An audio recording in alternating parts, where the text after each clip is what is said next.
I want to begin with your last exhibition, Set Aside.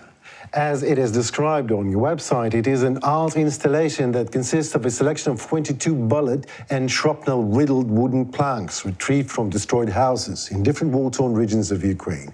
It serves as a poignant representation of the enduring and devastating impacts of the war on the affected civilian population. Also an interesting aspect, following the aftermath of World War I, European sawmills faced a rather unique problem. The trees that had suffered the impact of bombings and warfare were filled with bullets and shrapnel embedded within the wood. This war remnants caused the saw blades to jam, rendering these planks unusable. Consequently, they were set aside, while other untarnished sections of the trees were repurposed for the reconstruction of war-torn Europe. Despite being deprived of their original purposes, these planks held the potential for future revival.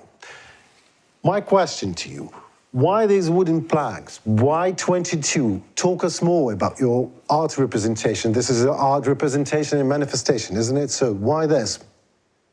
I've always wanted to do something about the war in Ukraine, but I never found a good story to hang a strong message on. And I think it was 5 months ago I read a story about those sawmills where I live, because I live in Western Belgium, and during the First World War there was like a heavy fighting going on in my region. And like you said, the sawmills after the war, they had a lot of troubles when they were cutting the trees into planks because of all the bullets and all the metal that was in the tree trunks.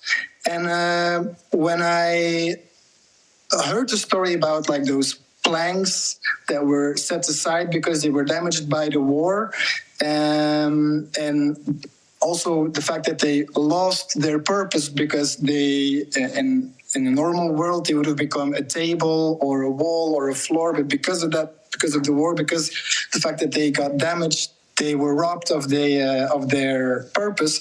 Like in that, I saw an interesting metaphor that I could project on the war in Ukraine. I could project it to the civilian population who has suffered tremendously, because just like those planks during after the First World War, many Ukrainians are hurt, are damaged because of the war.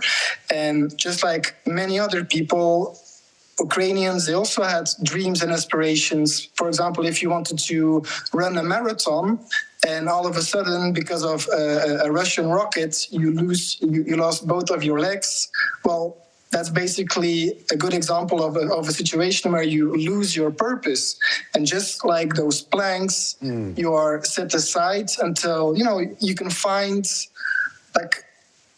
new purpose for your life. And in that way, the whole installation, because that's the image that I wanted to recreate, I wanted to, show the destruction of the war, but also celebrate and emphasize the resilience of the Ukrainian civilians, that despite the horrors of the war, despite the many casualties, that these people, these civilians, they are not, letting their heads hang.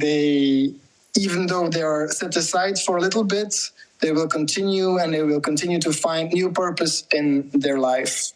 Thank you very much for your lovely answer. So you actually answered my second question. So you chose war to manifest your art because of the civilian population, of the people. Let's call it people, not a civilian population. Because the people are hurt by the war, and you want them to find a new purpose in life, just as these wooden planks are. Yeah, exactly. But what I always do, I always I always work around global issues. In this case, of course, the war in Ukraine, which is, even if it's in Ukraine, it is a global issue. And I always try to find the best possible visualization to show, in this case, a global issue. And in my mind, the whole story of those the damaged planks after the First World War, to me, that was a perfect match with the current situation. You, as an artist, are using the remnants of the war. Russian propaganda is using art to deliver lies in industrial scales. Do you know, as an artist, maybe some sort of antidote to this? What would you suggest? More art. I think... Maybe more art of yours. I don't know, just feel free. I think in this case, when we're talking about the war, there's a lot of coverage by Western media in Belgium and basically in all the Western countries. There's a lot of coverage about the war. What I think is that if you get certain messages every day via media, the message might sometimes lose its power if it's always the same.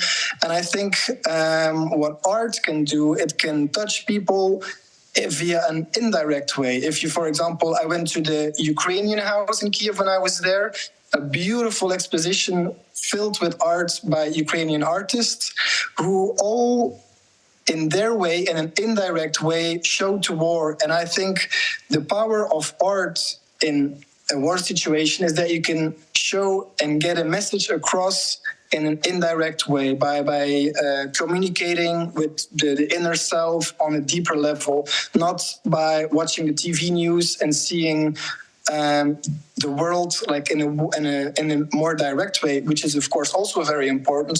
But I think art can play an important role when it comes to getting a certain message across via an indirect way.